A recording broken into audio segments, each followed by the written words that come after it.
Hi எல்லாரும் எப்படி இருக்கீங்க? பிரியாணி சாப்பிட்டு சாப்பிட்டு ரொம்ப போர் அடிச்சிருச்சா?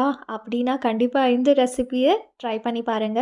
ஒரு குக்கர்ல ஒரு 3 டேபிள் ஸ்பூன் அளவு கீ சேர்த்துட்டு, ஜீரகம், இஞ்சி பூண்டு விழுது, அப்புறமா பிரியாணிக்கு போடுற எல்லா மசாலாவும் சேர்த்துட்டு, கொஞ்சமா வெங்காயம், பச்சை மிளகா, ஒரு பிடி அளவு புதினா, இது எல்லாத்தையும் நல்லா ஃப்ரை பண்ணதுக்கு அப்புறமா நீங்க தக்காளிய போட்டு நல்லா ஃப்ரை பண்ணிட்டு, இதுக்கு ஜீரக சம்பா ரைஸ் தான் நல்லாயிருக்கும். ஸோ அந்த ஜீரக சம்பா ரைஸையும் நல்லா ஃப்ரை பண்ணிவிட்டு, கொஞ்சோண்டு கஸ்தூரி மேத்தியும் போட்டு நல்லா ஃப்ரை பண்ணதுக்கப்புறமா தேவையான அளவு தண்ணி சேர்த்து, உப்பும் சேர்த்துட்டு, அதுக்கு மேலே இன்னும் கொஞ்சோண்டு நெய் சேர்த்துட்டு, இதை குக்கர் மூடி வச்சு ஒரு 2 விஷல் விட்டுக்கோங்க.